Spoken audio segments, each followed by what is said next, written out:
से हम भी बोल रहे हैं, तब अपनी बात की शुरुआत करें। जय सुहेलदेव, जय सुहेलदेव। भाई हमारा नाम माइकल राजभर है और संचालक महोदय बताइए है। और हमके आज बहुत खुशी होता कि नन्हा मुन्हा बालकन के बीच में हमके बोले के मौका मिलल बा। ऐसे कि हमके पता बा कि हो सकेला कि दूर दराज बैठल लोग हमनी के बात पर ध्यान ना दे, या तो आदमी के से कोनो मतलब ना होके, लेकिन हे लोग के हमारा बात से मतलब ना भी होई तो हम वो खावल चाहो। हमरा से बड़ बुजुर्ग बहुत चक्रवर्ती सम्राट राजवीर महाराजा सुहेलदेव राजभर जी के इतिहास जानने हुए लोग, लेकिन अगर हमार बात हे बबुअन तक पहुंच जाओ, हे बॉक्स के माध्यम से हमारा आवाज दूर दराज तक पहुंच जाओ, अगर वो थोड़ा सा भी असर कर जाई तो हम समझ ले कि हमने के आज के सुहेलदेव जयंती मनावल सफल हो गई बा।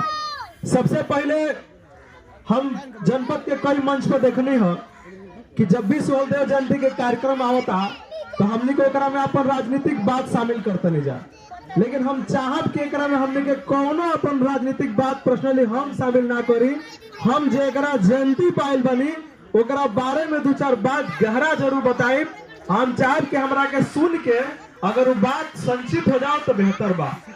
सबसे पहला चीज की हमने के काहे सुहेलदेव जयंती मनावत जा, ओके कुछ कारण बा। वो कारण के शुरुआत जहां से भई रहे हम रह सबके बीच में बतावल चाहते रहे। सबसे पहले बात के शुरुआत अजमेर से भई। अजमेर के मुसलमान लोग गजनी के सुल्तान से सहायता मांगलस, वो भी अपना हिंदू नेता के विरुद्ध। बात ध्यान से सुनी सब है कि अजमेर के मुसलमान हमनी के यहाँ के जितना हिंदू राजा रहा उनकरा विद्रोह के खिलाफ गजनी के सुल्तान से सहायता मांगल, लेकिन गजनी के सुल्तान एगो शर्त रखलस कि हम तहार सहायता जरूर करब, लेकिन तब जब हमार खुदबे के तू बात मनबो लो तब तहलो के विजय में हमार पहले घोष हो, तब ये बात अजमेर के मुसलमान लोग सहस्त्र स्वीकार कर लेलस। शुरुआत हो गई यहाँ से। उस समय महमूद गजनवी का एक भांजा था, तो हम थोड़ा सा पहले चलेंगे सुल्तान को लेकर के कि जो गजनी का सुल्तान था वो सुल्तान किया क्या कि जब अपनी बात उनसे मनवा लिया, वो लोग सहस्त्र स्वीकार कर लिए, तो वहां बुलाया दौरे बिन उत्ता उल सलवी सल्लार को। यह महमूद गजनवी का सबसे भरोसेमंद सेनापति था, और उसे कहा कि जो अजमेर को जीत लेगा, देखिए कितना षड्यंत्र रचा। ये लोग सहस्त्र एक और स्वीकार किया, दूसरी ओर उनको बुला के कहा अपने सेनापति को कि जो अजमेर को जीत लेगा उसे हम अपना सल्तनत का कुछ पार्ट दे देंगे उसके नाम से। उसके बाद से महमूद गजनवी का जो भांजा था, उसका जो सेनापति था विश्वास पात्र, वो युद्ध करने लगा।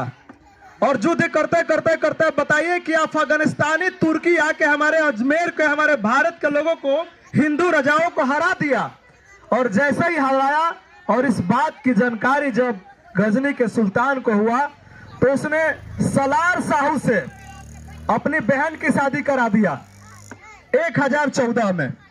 और जब सलार साहू से अपनी बहन की वो शादी करा दिया, उसके बाद से एक लड़का पैदा हुआ, और जो उन दंपत से जो लड़का पैदा हुआ उसका नाम पड़ा सैयद सलार मसूद गाजी। जब ये बड़ा हुआ तो ये भी बहुत महत्वाकांक्षी व्यक्ति था। इसकी महत्वाकांक्षा इतनी तगड़ी हो गई थी कि भारत की छवि को, पराजय छवि को झुमिल धुमिल कर रहा था, और वहां से दिल्ली से लड़ाई करना शुरू किया। अजमेर से निकलते हुए, दिल्ली से लड़ते हुए, कनौज को हराते हुए, करते करते करते करते आगरा होते हुए पहुंच गया। फिर बहराइच पहुंचा। जब हमारे बहराइच में आया तो उससे पहले जितने राजाओं को हराया था सब नतमस्तक हो गए थे। और जब बहराइच पहुंचा तो यहाँ के राजा थे उस समय चक्रवर्ती सम्राट राजवीर महाराजा सुहेलदेव राजभर, जिनकी हम सब अर्चना किए, पूजा किए अभी आप सबके सामने। उस समय यही वहां के सम्राट थे, चक्रवर्ती सम्राट राजवीर महाराजा सुहेलदेव राजभर। चूंकि वो सबको हराते हुए आया था तो उसकी महत्वाकांक्षा तगड़ी थी, उसके पास सेना ज्यादा थी, जैसे कुंजन भी आप सबके बीच में अपने संबोधन में बता रहे थे कि उसके पास कई लाख सेना थी। तो भाई जिसके पास कोई लाख सेना है वो डरेगा किसी से? तो संदेश भेजवाया, कहा कि जाके सुहेलदेव से कह दो, सुहेलदेव राजभर से, कि हमारी दास्ता स्वीकार कर लो। तो पहले परपत्र पर लिख के जाता था, कपड़े वाला पर। जब उनका संदेश वहां सुहेलदेव जी के यहाँ संदेश लेके पहुंचा, जब वो पढ़े तो उन्होंने तुरंत कहा कि जाके कह दो आप सैयद सलार मसूद गाजी से कि हम दास्ता स्वीकार करने वाला नहीं है, हम युद्ध करने वाले हैं। अब इसी बात पे एक बात जरूर कहूंगा कि बताइए, हम उनके खानदान हैं जो कभी दास्ता स्वीकार किया ही नहीं है, और हम इस बात को समझ ही नहीं पाते हैं। आज तक ध्यान से देखिएगा, राजभर कभी भीख नहीं मांगा है। कभी भी राजभर को भीख मांगते हुए आप सड़कों पर नहीं देखेंगे, क्योंकि हम लोग राजा के खानदान हैं। और जिस दिन ये समझ जाएंगे कि हम चक्रवर्ती सम्राट राष्ट्रवीर महाराजा सुहेलदेव राजभर के खानदान हैं, उसी दिन कई कड़ी हम लोग आगे बढ़ जाएंगे। चक्रवर्ती सम्राट महाराजा सुहेलदेव अपने सेना को लेकर गए तो उस समय सैयद सलार मसूद गाजी देख के सुहेलदेव राजभर को हंस रहा था।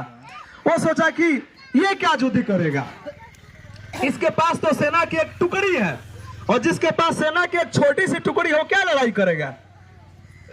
सैयद सलार मसूद गाजी के सामने हमारे चक्रवर्ती सम्राट राष्ट्रवीर महाराजा सुहेलदेव राजभर की सेना छोटी लग रही थी, लेकिन उसको यह पता नहीं था कि इतिहास किसी का इंतजार कर रहा है। इतिहास इंतजार कर रहा था उसी कड़ी का कि वो सारे संतलतों को हराते हुए जब बहराइच पहुंचा था तो चक्रवर्ती सम्राट को देख के उसे भाप भी नहीं पाया था। 1033 की घटना है।